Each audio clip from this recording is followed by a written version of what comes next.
Good morning class, सब लोगों को गुड मॉर्निंग। और लिखने वाला मार्कर कहाँ गया?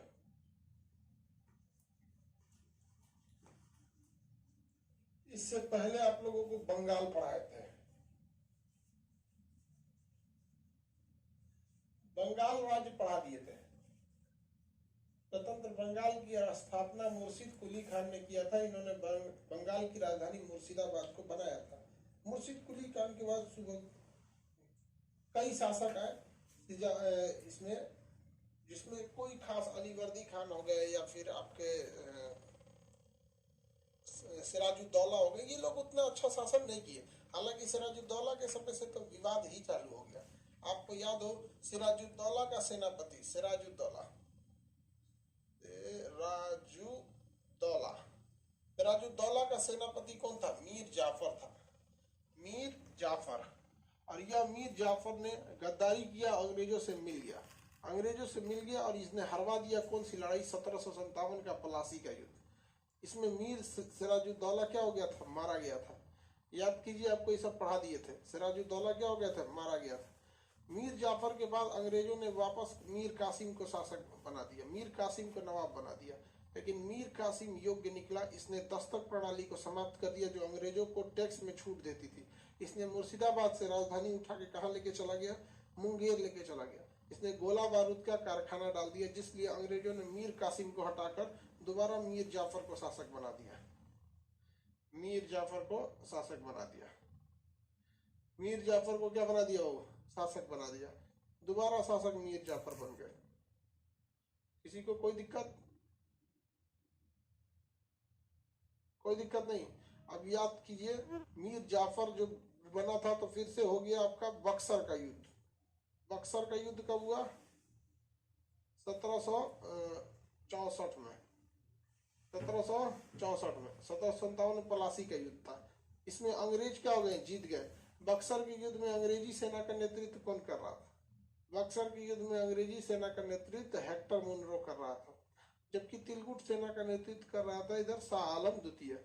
अंग्रेजों ने शाह आलम द्वितीय से अगले वर्ष 1765 में इलाहाबाद की संधि करा लिया। 1765 में इलाहाबाद की संधि करा लिया और इस संधि के तहत अंग्रेजों को बिहार, बंगाल तथा उड़ीसा की दीवानी यानी टैक्स कलेक्शन का अधिकार मिल गया। यह अधिकार उन्हें शाह आलम द्वितीय ने दे दिया था। शाह आलम द्वितीय ने दिया था टैक्स कलेक्शन का अधिकार। टैक्स कलेक्शन का अधिकार किसने दिया था? शाह आलम द्वितीय ने दिया था। आगे बढ़िया। और अंग्रेजों को यहाँ पे द्वैध शासन लागू हो गया। भारत में सबसे पहले द्वैध शासन किस राज्य में लागू हुआ? बंगाल राज्य में। बंगाल राज्य में। और टैक्स वसूलने का अधिकार दिया गया था राजा खान को। किसे दिया गया था? राजा खान को। टैक्स वसूलने का अधिकार राजा खान को दिया गया था। आगे बढ़ जाते हैं। अब ईस्ट इंडिया कंपनी देखते हैं। क्या देखते हैं? East India company. देखिए वो ईस्ट इंडिया कंपनी के बारे में। भारत में कई सारे विदेशी आए सब यहाँ पर, और इसे पूरा भारत को लूट के रद्द कर दिया। सब भारत को लूट के क्या कर दिया? सब रद्द कर दिया।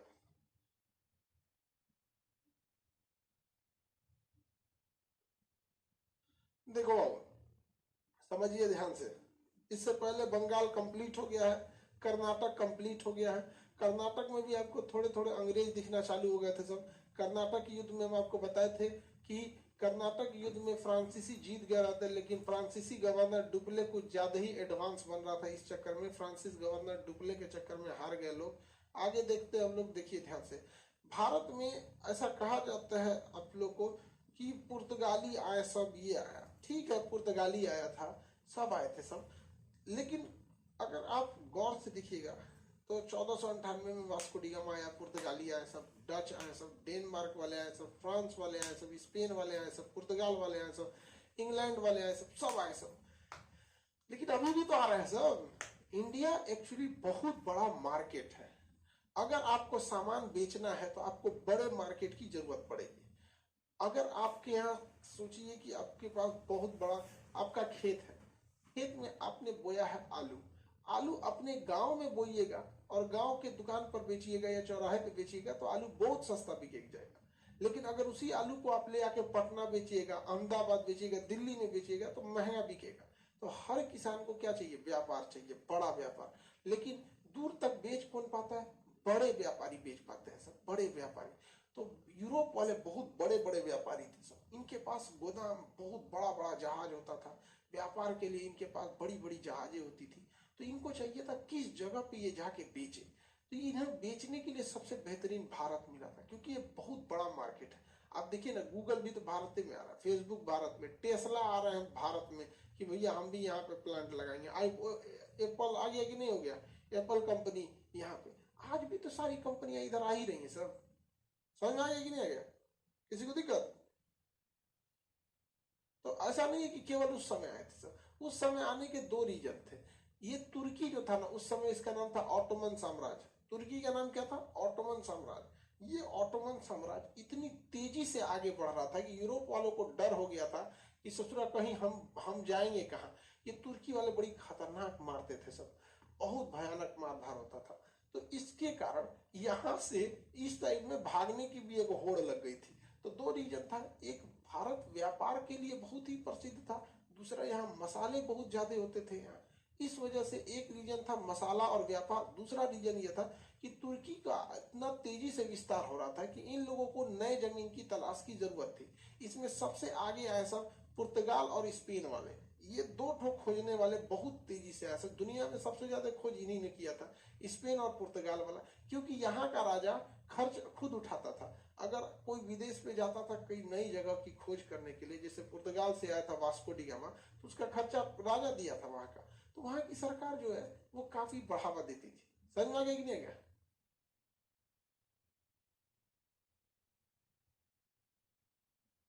आगे बढ़े तो अब आप समझिए ध्यान से कि पुर्तगाल वालों को बहुत ज्यादा पैसे दिए जाते थे आगे जाने के लिए। इसी सिलसिले में स्पेन से कोलंबस निकला इधर की, और पुर्तगाल से Bartholomew Diaz, Vasco D gamma, कई सारे खोजकर्ता भारत में आने लगे। तो हम लोग सबसे पहले देखते हैं कि यूरोप वाले ही आए थे सब। भारत में क्या आए थे सब? यूरोप वाले। तो यूरोप वालों के आगमन के तीन रीजन, पहला भारत बहुत बड़ा व्यापार था, दूसरा भारत मसालों का बहुत ही अच्छा केंद्र था, तीसरा कि कुस्तुनतुनिया यानी ये ऑटोमन साम्राज्य का इतना तेजी से विस्तार हो रहा था कि इन्हें नए जगहों की खोजना बहुत जरूरी था अपनी सभ्यता संस्कृति को बचाने के लिए। इसी सिलसिले में भारत में आया कौन? Vasco D gamma. भारत में कौन आया? Vasco D gamma. 1498 में वास्को डी गामा। वो चाहता तो इधर से भी आ जाता था, लेकिन उनका अरब वालों से दुश्मनी था। ये अरब वालों से दुश्मनी था, किसका? यूरोप वालों का। अगर ये आ जाते तो ये काट के फेंक देता सब वहां पे। और यूरोप वाले छुप भी नहीं सकते हैं, खरगोश खरगोश टाइप के होते हैं सब, खरगोश में होते हैं, तो छुपेगा भी कहाँ? समझ में आ गया कि नहीं आ गया?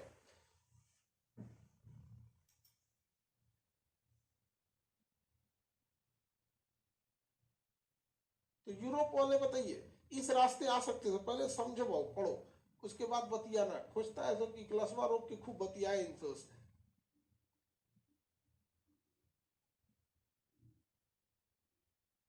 अभी तक आप लोग का गुड मॉर्निंग चल रहा है लाइव वालों का।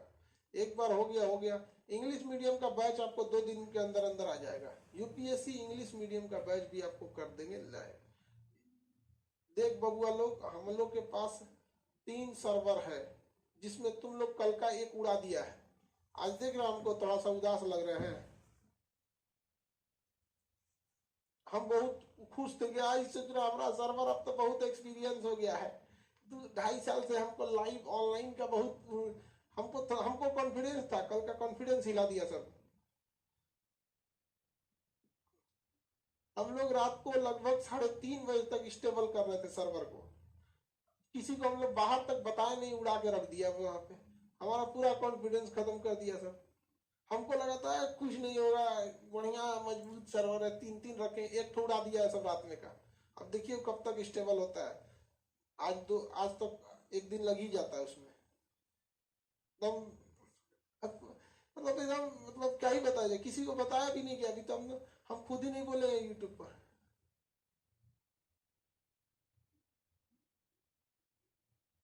अरे मत पूछो तुम लोग। अरे तुम लोग इतना मतलब सर्वर पे इतना ज्यादा लोड पड़ गया कि गया काम से सर्वर। अब उससे माइग्रेट करके दूसरा लेना पड़ता है वहां पे। ये आप लोगों के लिए टेंशन नहीं होता है। आपको क्या टेंशन है, आपका तो बैच चलेगा ही चलेगा, टेंशन हो जाता है उसके पीछे वाले बैच में। मतलब जो पीछे वर्कर जो सर्वर कंट्रोल करते हैं उनके लिए होता है। सर्वर बेसिकली समझिए क्या है, ये बैठने का जगह, स्टूडेंट के बैठने का जगह हो गया। या तो अब मान के चलिए आपके यहाँ 200 आदमी के बारात के लिए बुलाए थे, 500 पहुंच गया, तो समझिए कि आपका सर्वर गया काम से, फिर वहां पे बहुत भाग दौड़ करना पड़ता है उनको मेंटेन करने के लिए। इंग्लिश मीडियम वालों के लिए बहुत जल्दी आ रहा है। पेमेंट नहीं हो पा रहा था, जितना जगह था भर गया था, बस सर्वर भर गया था, इसलिए पेमेंट नहीं हो पा रहा होगा, रोकना पड़ गया था हम लोग को। आप लोगों को हम क्या ही बताते। अब रात में हम लोग ऐसा हुआ कि सर्वर के पास हम लोग स्टेबिलिटी देख रहे थे और मणिकांत सर थे। तो मणिकांत सर काफी सबसे अभी टीचर्स में सबसे सीनियर है और उनको हम बता रहे थे सर देखिए अभी ना सर्वर बहुत बेहतरीन हो गया है, अभी ना स्टूडेंट सबका कोई दिक्कत नहीं होगा, अब यहाँ पर सर्वर क्रैश नहीं होगा। जैसे बोलिए रहते ना धड़ाक से सर्वर गया काम से, पूरा वार्निंग दे रहा है server going to under maintenance. अब हम क्या बोले उनके सामने, करें कान साहब क्या हुआ है, हम तो कुछ बोल ही नहीं पा रहे थे। बाद में एडमिशन रोकना पड़ गया था, रात में स्टेबल हो गया अभी सर्वर, ठीक है। आप लोग को चिंता करने की जरूरत नहीं है। इंग्लिश मीडियम वाले लड़के आप लोग के लिए भी कोई दिक्कत की बात नहीं है, लेकिन रात में जो हमको हुआ ना, इतना हमको बाकी सब टीम वाले ना अंदर मुंह दाब के हंस रहे थे। हम कह रहे हमारा बेइज्जती हो रहा है तुम्हारा। जैसे हम बोले तुरंत सर्वर तुरंत लिख रहा है अंडर मेंटेनेंस। हम कहे हो गया भाई, टाइमिंग भी गजब का हुआ था उस टाइम। तो आप लोग को अब दिक्कत नहीं आएगा। इंग्लिश मीडियम के बैच आपको वो भी 1-2 दिन के अंदर आ जाएंगे। इंग्लिश मीडियम के कुछ टीचर अलग रहेंगे, हिंदी मीडियम के अलग, कुछ हम बाइलिंगुअल रहेंगे लोग तो हो जाएंगे, कोई दिक्कत नहीं होगा आप लोग को।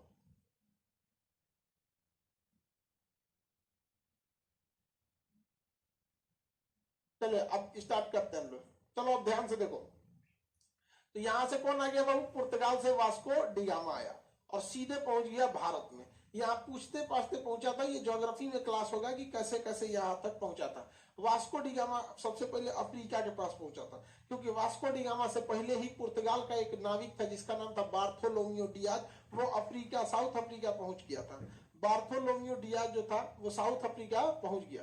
बार्थोलोमियो डियाज क्या हो गया, साउथ अफ्रीका पहुंच गया। समझ आ रहा है कि नहीं आ रहा है, साउथ अफ्रीका में पहुंच गया बार्थोलोमियो डियाज। तो बार्थोलोमियो डियाज ने तो आधा रास्ता खुद ही कंप्लीट कर दिया था। तो साउथ अफ्रीका में एक जगह है cape of good hope. Cape मतलब होता है समुद्र का कोना, समुद्र का कोना जो पानी में निकल जाता है उसे केप कहते हैं। Cape of good hope, cape of good hope. तो केप ऑफ गुड होप की खोज किसने कर दिया था, बार्थोलोमियो डियाज। इसके आगे की खोज किसने किया, तो वास्को डिगामा। वास्को डिगामा सीधे आया केप ऑफ गुड होप में, यहाँ थोड़ा आराम किया। जब यहाँ आराम कर रहा था तो उसे कुछ गुजराती व्यापारी मिल गए। सोचिए गुजराती कितने व्यापार में आगे होते हैं, गुजराती, सिंधी, मारवाड़ी, ये लोग बहुत तेज व्यापारी होते हैं, बहुत बेहतरीन, मतलब ये लोग। तो आगे देखते हैं लोग, इधर देखिए, यहां से वास्को डिगामा गुजराती व्यापारियों के सहयोग से आगे निकला और यहाँ सबसे पहले केरल के तट पे गया। केरल तट पर ये पहुंचा तो उसका नाम था कालीकट। 1498 में वास्को डिगामा कहाँ पहुंच गया था, कालीकट पहुंचा था, कालीकट। और कालीकट के राजा, वहां के राजा को जयमोरीन कहा जाता है। जैसे दिल्ली सल्तनत के राजा को सुल्तान कहा जाता है, तो यहाँ के राजा जयमोरीन थे। कौन थे, जयमोरीन, जयमोरीन थे। तो यहाँ के राजा जयमोरीन ने वास्को डिगामा का बहुत स्वागत किया, पूरा घुमाया उसको, धड़ाधड़ पूरा। आओ दिखाते हैं केरला, बढ़िया उनको वास्को डिगामा पे केला के पत्ती पे, केरल के लोगों को खाना देखिएगा ना, केरल बड़ा नेचुरल खाते हैं, ज्यादा वो तेल मसाला वाला यूज उतना नहीं करते।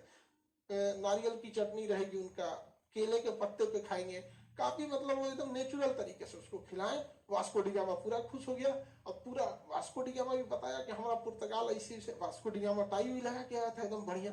तो पूरा हल्ला हो गया केरल में, गिरे एकदम फिरंगी लोग, पूरा हल्ला हो गया केरला में कि कौन आया रे, पूरा एकदम। केरल में ना वो विषुवत रेखा के पास, तो केरल विषुवत रेखा के पास होने के कारण वहां का रंग डार्क है, ज्यादा डार्क है। अब केरल में देखिएगा, आया था यूरोप से आया तो पूरा हल्ला हो गया। हम लोग के गांव में कैसे कौन अंग्रेज आ जाता है, पीपीड़ी बजाने लगता है, अरे रे रे कौन आ गया, पूरा केरल में हल्ला हो गया कि इज्जत नहीं, कौन ची है गोल टोपी पहना है, कहाँ पहन गया है, कहाँ से आया, क्या रिश्तेदार है जी। पूरा हल्ला हो गया कि पता चला यूरोप से आया। केरल के लोगों ने बड़ा इज्जत किया, इनका खाना पीना खिलाया, इसके जहाज को मसाला से भर दिया। इस और लकड़ी का जहाज खरीदा, रस्सी बांध दिया पिछवा, उसमें और मसाला खरीद लिया और लेके चल दिया कहाँ पर, यूरोप में। कहाँ चल दिया, यूरोप में। और इसमें 7 गुना मुनाफा कमाया।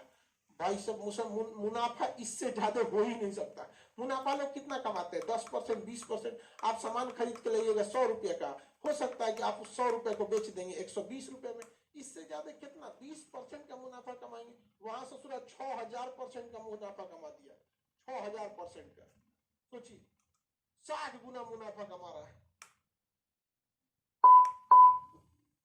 60 गुना मुनाफा कमाया। अब पूरा हल्ला हो गया यूरोप में कि अरे सुशीला तूने कहां से तू चल गया था, भारत जाने में तो बहुत दिक्कत था, ये पुर्तगाल वाला ये अरब वाला काट देता है सर, अल खबीस अल जब कर यहाँ पे काट कूट देता था सब, यहाँ पे हबीबी यहाँ वाले काट देता था।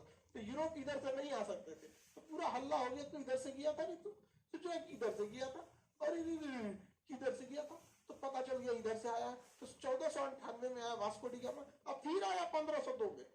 वास्को डी गामा 1502 में फिर चला आया, अब फिर आया और यही रह गया वास्को डी गामा। हालांकि उसके बाद उसकी मृत्यु भी भारत में हुई थी वास्को डी गामा की। तो फिर आ गया यहाँ पे। अब पुर्तगालियों को लगा कि बहुत अच्छा जगह है, चलो चलो चलो चलो, कहाँ पे चलो, पुर्तगाल चलो, चलो कालीकट चलो, कालीकट चलो। अब 1503 में यहाँ का गवर्नर आया। यहाँ पे इन्होंने पुर्तगालियों ने क्या किया, कालीकट का, यहाँ पे केरल में ना कोची का किला जीत लिया सर। अब बताओ, आए थे सब मेहमान बन के, किला जीत लिया सर, कहा कि किला हम लोग का रहेगा। कोची का किला क्या कर लिया सर, जीत लिया सर। अब यहाँ जीतने के बाद इन सब का एक कॉलोनी बस गया, पूरा का पूरा क्या हो गया, कॉलोनी बन गया। मतलब ये कॉलोनी उन लोग की हो गई, पुर्तगालियों की। उनके हथियार क्या थे, एकदम ट्रेंड थे। और भारत में पता ही है, एक स्टेट का दूसरे स्टेट से उतना पहले जमाने में विवादे चलता था, नहीं देखते भारत के राजा तो अपने भारत में लड़ते रह गए सर। अब यहाँ पर एक गवर्नर आया पुर्तगालियों का। तो इतना तो समझ में आया ना, सारा बीज बोया हुआ किसका है, सारा बीज बोया हुआ है किसका, वास्को डी गामा का।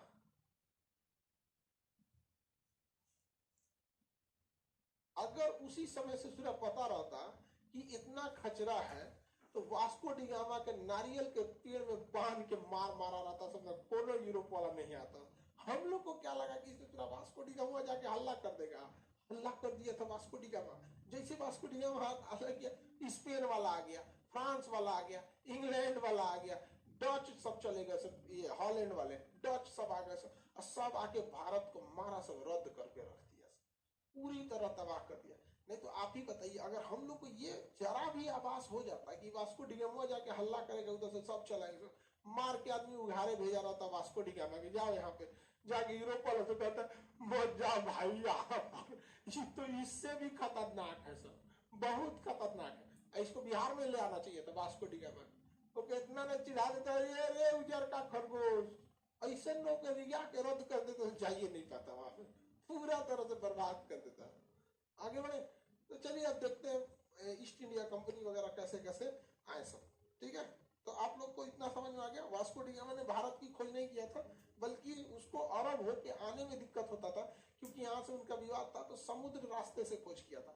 तो अरब भारत का खोज वास्को डी गामा ने नहीं किया।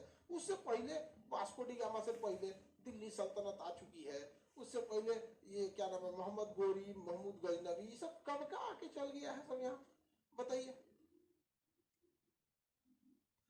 सर। हम 12th में पढ़ते हैं, अभी बैच खरीद ले, नहीं 12th वाले लोग अभी मत खरीदिए। 12th के लोग यूपीएससी के बैच अभी नहीं लीजिए। 12th के बच्चों के लिए यूपीएससी बैच का मॉड्यूल अलग होता है, उनका सिलेबस जो खत्म होता है वो 2.5 साल में होगा। आप उनका वो बैच मत खरीदिएगा। 12th वाले लोग खरीद लिए हैं तो थोड़ा सा अगर मेहनत करना पड़ेगा ज्यादा।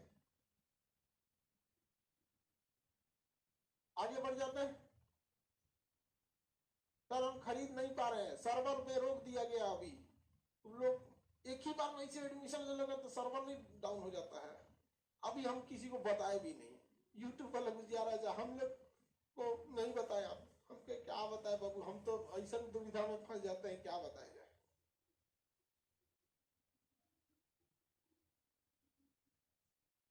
छिलन मुर्गा सबको समझ में आ रहा है? चलो बाबू देखो, अंग्रेज यूरोप वाले किस किस सीक्वेंस में है सब उसको एक बार देख लिया जाता है, क्योंकि उसमें भी क्वेश्चन पूछेगा ना कि आप लोग का कौन सा अंग्रेज कौन सा यूरोपीय कंपनी भारत में आई। तो आप एक और चीज अक्सर नोटिस कीजिएगा कि हम जब भी बोल रहे हैं तो कंपनी बोल रहे हैं, यूरोपीय ईस्ट इंडिया कंपनी, तो ये कंपनी थे सब, व्यापार करने आए थे सब। जैसे भारत में इंफोसिस कंपनी है, टाटा है, महिंद्रा है, रिलायंस है, अडानी है, इतनी बड़ी बड़ी कंपनियां, तो ये कंपनी विदेश में भी जाके व्यापार करती है। अडानी ऑस्ट्रेलिया में जाके कोयला निकाल रही है, तो हर कंपनी विदेश में भी काम करती है। अब भारत में देखिए हुंडई कंपनी विदेश से ही तो आई है, उतना काम करती है भारत में। होंडा कंपनी विदेश से आई है। अब धीरे धीरे कंपनी की संख्या बढ़ते जाएगी, अपना अधिकारी रखेगा, धीरे धीरे मिला मिला के क्या कर लेगा, आगे बढ़ सकता है। तो पहले एक बार देखते हैं कि कौन किस सीक्वेंस में भारत में आया था। सबसे पहले कौन आए थे तो बहु यूरोप पुर्तगाली सब। सबसे पहले भारत आगमन किस कंपनी का हुआ था? पुर्तगाल वाले का। पुर्तगाल वाले के बाद आ गए सब इंग्लैंड वाले सब, इंग्लैंड वाले सब। उसके बाद आ गया सब डच, डच हॉलैंड के नागरिकों को क्या कहते था? डच आ गए सर। उसके बाद कौन आ गया सर? डेनमार्क वाले। डच के बाद डेनमार्क वाले आ गए सर। उसके बाद कौन सा आ गया? फ्रांस वाले आ गए, फ्रांस वाले। फ्रांस के बाद Swedish east India company, Sweden वाले चले आ गए sir, Swedish east India company. इतने आ गए सर कि भारत को तबाही झेलना पड़ गया था यार। एक गलती हो गई, वास्को डिगामा को मार के सुता देना चाहिए था वहीं पे, मार बांस बांस मार के भगाना चाहिए, जाके हल्ला करता। देखिए ट्रिक याद रखिएगा, पेड कर दे फीस, पेड कर दे फीस। ऑनलाइन में तो बिना पेड किए काम ही ना चलने वाला है। पेड कर दे फीस, किसी को कोई दिक्कत नहीं। देखिए वहां से क्या होगा? पुर्तगाल वाले।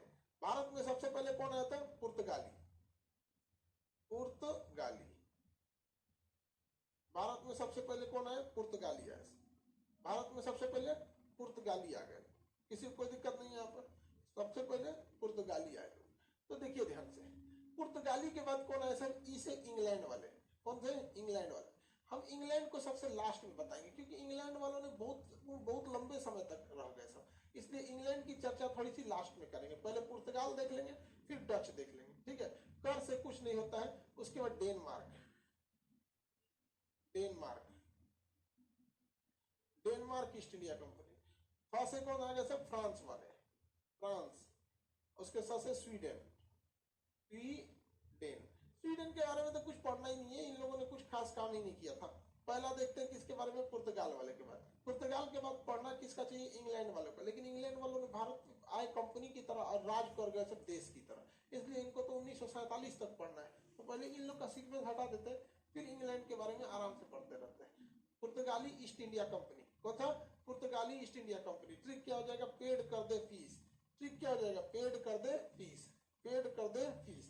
अब पुर्तगाल वालों के बारे में एक एक करके हम लोग थोड़ा सा जानना चालू करते हैं। 1498 में बाबू कौन आया था पुर्तगाल का?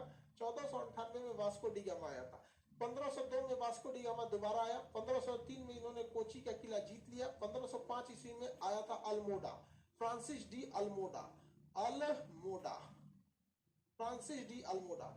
अल्मोडा गवर्नर था। और अल्मोडा क्या था? फ्रांसीसी पुर्तगालियों का गवर्नर था। पहले जब शुरुआत में पुर्तगाल वाले आए सब तो व्यापार करने के लिए आए सब, 10-15 व्यापारी आए सब, कोई दिक्कत नहीं था। लेकिन उसके बाद इनकी संख्या हजारों में आने लगी, तो इन्हें कंट्रोल करने के लिए कोई ना कोई चाहिए कि नहीं चाहिए। अगर भारत से ही कुछ व्यापारी जाए जापान में व्यापार करने, तो 2-4 व्यापारी जाए तो कोई दिक्कत नहीं।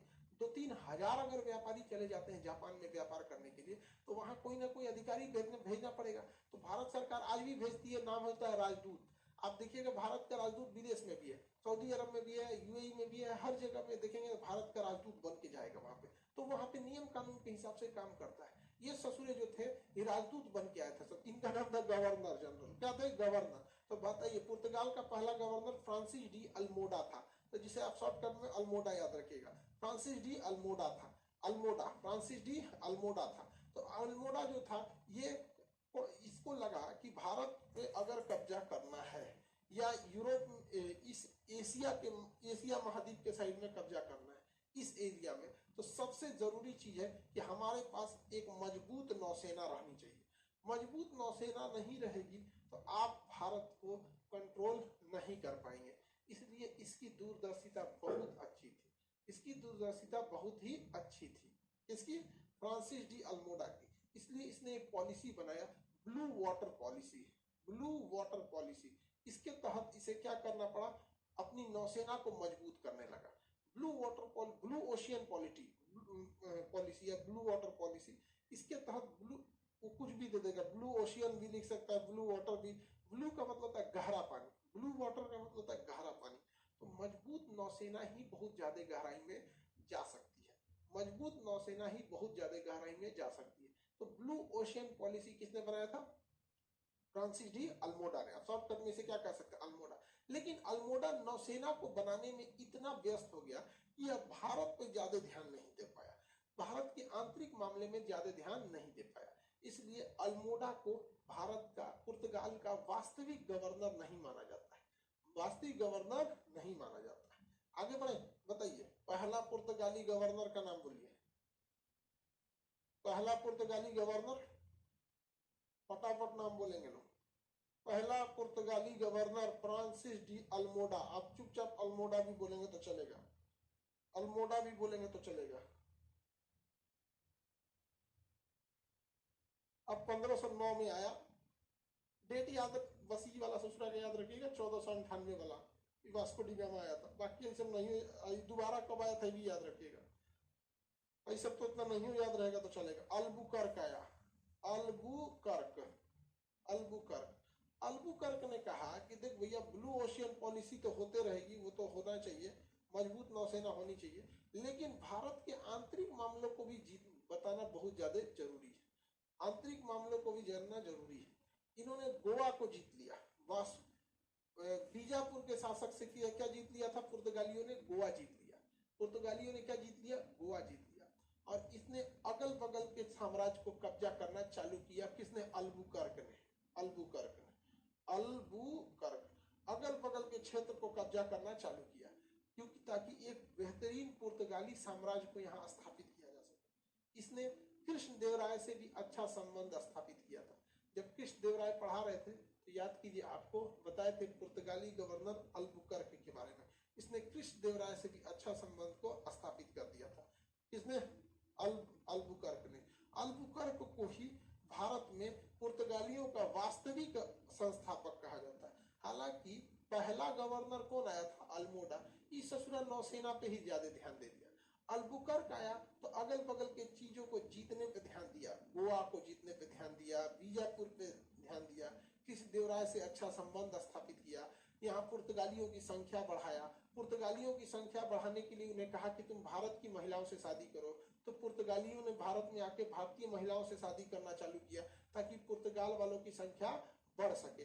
पुर्तगाली धीरे धीरे आने लगे और आगे बढ़ते लगे। पुर्तगालियों की देन है कि भारत में किस चीज की खेती चालू हुई, आलू की खेती चालू हुई, तंबाकू की खेती चालू हो गई। पुर्तगालियों ने ही प्रिंटिंग का काम चालू किया था, प्रिंटिंग। उससे पहले हम लोग के यहाँ प्रिंटिंग नहीं होती थी, बल्कि हाथ से लिखकर पांडुलिपि लिखी जाती थी। हाथ से क्या लिखी जाती थी, पांडुलिपि। तंबाकू, आलू और प्रिंटिंग की शुरुआत किसने किया था, पुर्तगालियों ने ही कर दिया था। पुर्तगाली कब आए थे, 1498 में, 1498 में आए थे। सब समझ में आ गया कि नहीं आ गया। लेकिन पुर्तगाली जो थे उनको ना, वो भारत पे कब्जा करना चाहते थे।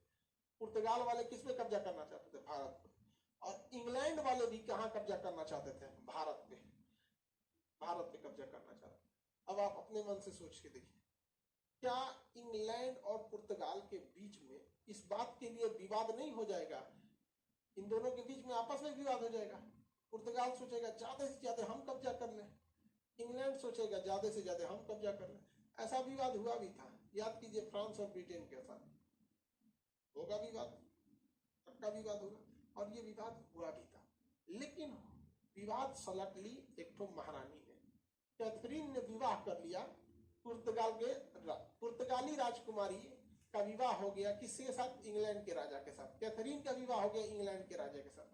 तब तो ये सब साढ़ू भाई हो गया, सब संधि हो गया, सब क्या हो गया, सब संधि हो गया सब। तो पुर्तगाली राजकुमारी का विवाह इंग्लैंड के राजा से हो गया, पुर्तगाली राजकुमारी का विवाह इंग्लैंड के राजा से हो गया। अब इंग्लैंड के राजा से जब विवाह हो गया तो पुर्तगालियों ने इंग्लैंड के राजा को बहुत सारा दहेज दिया, और इसी दहेज के सिलसिले में उसने बंबई बंदरगाह को भी दहेज में दे दिया। क्या बंबई बंदरगाह भी आपका दहेज में, सोचिए, बताइए तो आगे बढ़ जाए। एक से एक बताइए, दहेज में दे रहा है सब बंबई बंदर का। तो बताइए, अब हम आगे जब इंग्लैंड वाला पढ़ेंगे तो पता चलेगा कि कौन किसको दहेज में दिया था। तो आगे देखते हैं। तो यहाँ पे ये सबका क्या हो गया, कब्जा हो गया, मतलब आपस में अच्छा संबंध स्थापित हो गया। तो पुर्तगाल वालों ने, आप याद कीजिए, पहला पुर्तगाली गवर्नर जनरल याद है, पहला पुर्तगाली जनरल अल्मोडा, अल्मोडा। दूसरा ना था अल्बुकर्क, अल्बुकर्क, अल्बुकर्क। अल्मोडा को हम वास्तविक गवर्नर नहीं कहते क्योंकि ये भारत, ये नीचे नेवी पर ज्यादा ध्यान दे दिया था, जबकि अल्बुकर्क जो था आंतरिक मामलों पर ध्यान दिया था। तो वास्तविक गवर्नर जनरल अल्बुकर्क था, जबकि पहला गवर्नर जनरल अल्मोडा था। अल्मोडा, फ्रांसिस डी अल्मोडा जो था, नौसेना पे ध्यान दिया और इतना बेहतरीन नौसेना बनाया कि पुर्तगालियों ने इंडोनेशिया को कब्जा कर लिया। किसे कब्जा कर लिया? इंडोनेशिया को। और उन्होंने भारत छोड़ दिया। तो इस दोनों समझी हो गए, तो सब रिश्तेदार। तो एगो ससुर जी यहाँ, दूसरा ससुर जी यहाँ। इंग्लैंड वालों ने कब्जा कर लिया भारत को, पुर्तगाल वालों ने कब्जा कर लिया इंडोनेशिया को। इंडोनेशिया पे कब्जा करने के लिए नौसेना का जरूरत था। अल्मोडा की ब्लू ओशियन पॉलिसी सक्सेस हो गई और पुर्तगाली जो थे वो भारत से ध्यान हटा के इंडोनेशिया की ओर ध्यान आकर्षित कर दिए। और वो पूरी तरह से किसको डोमिनेट करने लगे सर? इंडोनेशिया को डोमिनेट करने लगे थे सब अल्बुकर्क ने। और इसी तरह तब पुर्तगाल वाले, पुर्तगाल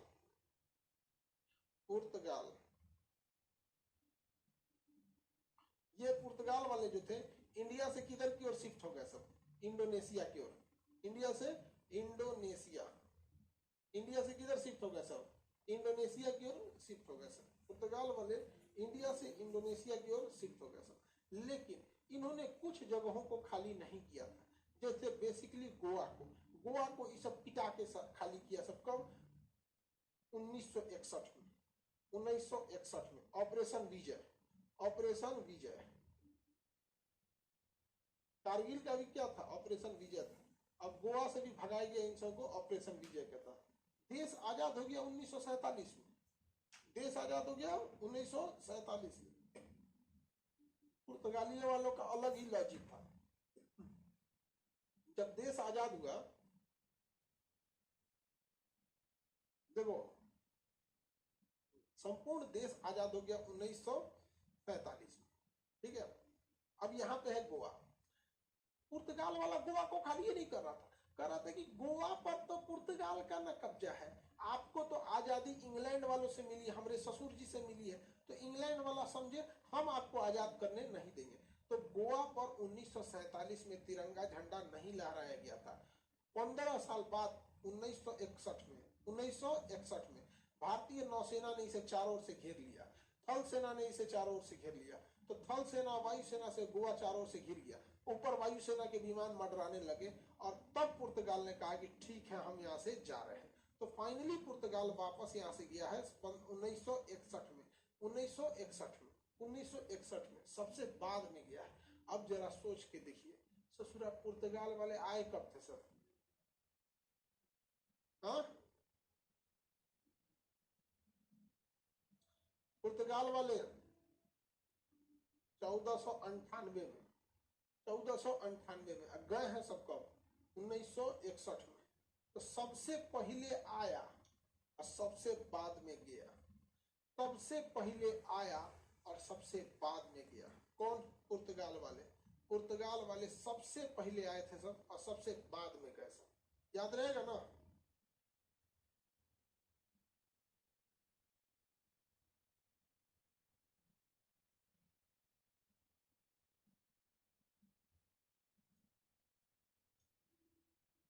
पुर्तगाल देख लीजिए, अब हम क्वेश्चन पूछते हैं, अच्छे से देख लीजिए, फिर हम क्वेश्चन पूछते हैं, फटाफट बताइए।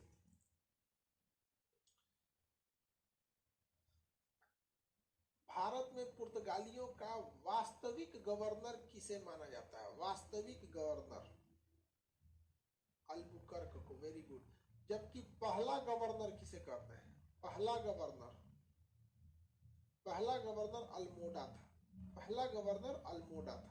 किस गवर्नर ने पुर्तगालियों को भारतीय महिला से विवाह करने के लिए प्रेरित किया था?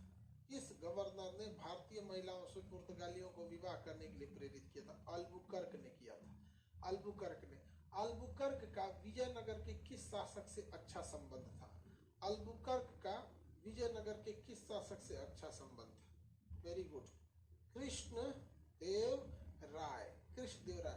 ब्लू ओशियन पॉलिसी किसने लाया? ब्लू ओशियन पॉलिसी किसने लाया? ब्लू ओशियन पॉलिसी अल्मोड़ा ने लाया। अल्मोड़ा ने। वास्को डी दूसरी बार कब आया? दूसरी बार आया था 1502 ईस्वी में। पुर्तगाली फाइनली कब गए थे भारत से? पुर्तगाली भारत से फाइनली कब गए थे? पुर्तगाली भारत से फाइनल कब गए थे? 1961 ऑपरेशन विजय। 1961 ऑपरेशन विजय। 1961 ऑपरेशन विजय के तहत। एक और ऑपरेशन विजय था, वो 1999 में था। एक और ऑपरेशन विजय था जो 1999 में था। बता सकते हैं वो किस लिए था?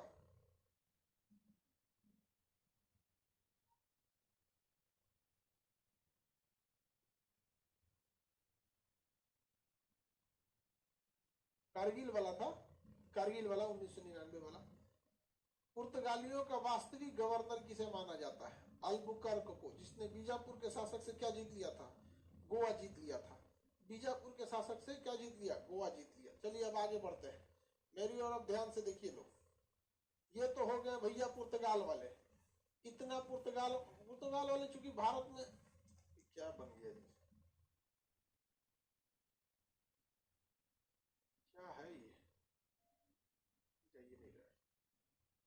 पुर्तगाल वाले भारत में आए सब सबसे पहले और सबसे बाद में गए सब।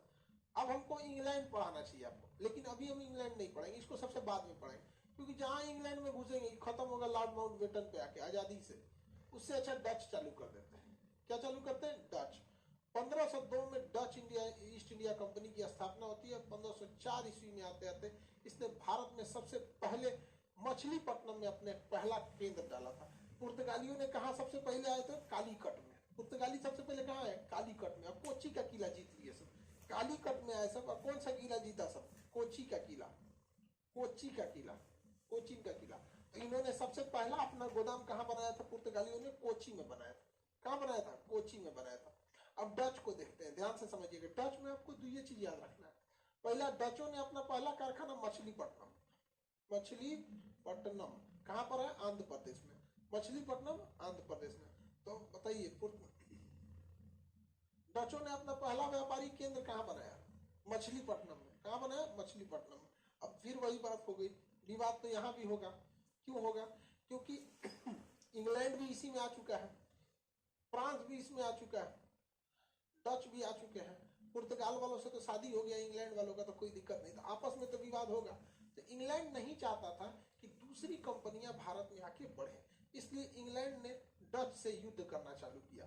और 1559 ईस्वी के वेदरा के युद्ध में, वेदरा के युद्ध, कौन सा युद्ध?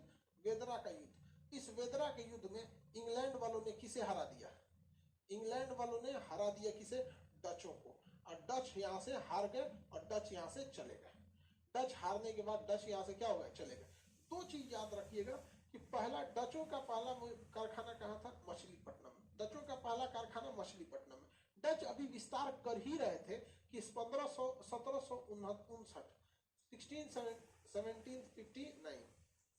1759 ना, इसमें इन्होंने क्या किया था?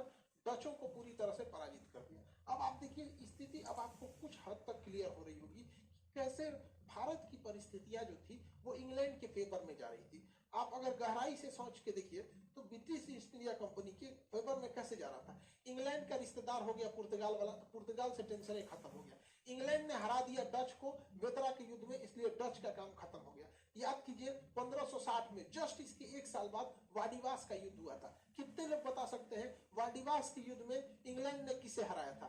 वाडिवास के युद्ध में किसे हराया था? वेदरा के युद्ध में तो इन्होंने डचों को हरा दिया था, लेकिन वाडिवास का युद्ध जो 1760 ईस्वी में था, इस युद्ध में इसने फ्रांसीसियों को हरा दिया। फ्रांसीसी गवर्नर डुप्ले की बेवकूफी की वजह से। तो इसने अगले साल 1560 में किसे हरा दिया? फ्रांसीसियों को हरा दिया। अब जरा देखिए ना कितना इजी हो गया है। पुर्तगाली से अब यहाँ पे पुर्तगाली निपट गया, डच निपट गया, फ्रांसीसी निपट गया, स्वीडन वाले कुछ कर ही नहीं पाए सर, डेनमार्क वालों को खरीद लिया। डेनमार्क वालों को क्या कर लिया था, खरीद लिया था। तो स्थितियां पूरी तरह से फेवर में जा रही थी किसके, इंग्लैंड वालों को। तो डच में याद रहेगा, डचों का पहला व्यापारिक कारखाना मछलीपट्टनम में। किस युद्ध में डच पूरी तरह से हार गए, किस युद्ध में डच पूरी तरह से हार गए, किस युद्ध में डच हार गए सर, तो वेदरा के युद्ध में 1559 1759 1759 वेदरा के युद्ध में डच पूरी तरह से हार गए सर। किस कंपनी को इंग्लैंड ने खरीद लिया, किस कंपनी को इंग्लैंड ने खरीद लिया, किस कंपनी को खरीद लिया था, डेनमार्क। किस कंपनी को खरीद लिया था, डेनमार्क। किस कंपनी को इंग्लैंड ने खरीद लिया था, डेनमार्क वाले को खरीद लिया था। डेनमार्क ने अपना पहला कारखाना केरल के त्रावणकोर में बनाया था, त्रावणकोर, त्रावणकोर में। बताइए डेनमार्क वालों ने अपना पहला कारखाना कहां डाला था, केरल के त्रावणकोर में, केरल के त्रावणकोर में। डेनमार्क वालों ने अपना पहला कारखाना केरल के त्रावणकोर में डाला था, लेकिन डेनमार्क की पूरी कंपनी को किसने खरीद लिया, इंग्लैंड की कंपनी ने खरीद लिया। इंग्लैंड की कंपनी ने क्या कर लिया था, खरीद लिया। किसी को कोई दिक्कत नहीं ना। फ्रांस वाले को किसमें लपेट दिया, वाडीवास का युद्ध 1760, वाडीवास, वाडीवास का युद्ध 1760। स्वीडन वाले कुछ किए ही नहीं थे, अपने से चल गया सब। ज्यादातर भारत में ठीक नहीं है जी, यहाँ सब ठीक नहीं लग रहा है। कई को देश मिल के भारत को कंट्रोल करना बड़ी मुश्किल था। इतना तरह की भाषाएं बोली जाती थी यहाँ पे, केरल में अलग, तमिलनाडु में एकदम पगला गया था सब। बताइए अब चलिए, पुर्तगालियों ने पहला कारखाना कोची में, डेनमार्क वालों ने अपना पहला, कौन सा, डचों ने अपना पहला कारखाना मछलीपट्टनम में, डेनमार्क वालों ने अपना पहला कारखाना त्रावणकोर में, डेनमार्क वालों ने अपना पहला कारखाना टावरकोर, डेनमार्क वालों ने पहला कारखाना त्रावणकोर। डेनमार्क की कंपनी किसने खरीद लिया था, इंग्लैंड। डेनमार्क वालों की कंपनी किसने खरीद लिया, इंग्लैंड वालों ने खरीद लिया था। ठीक है,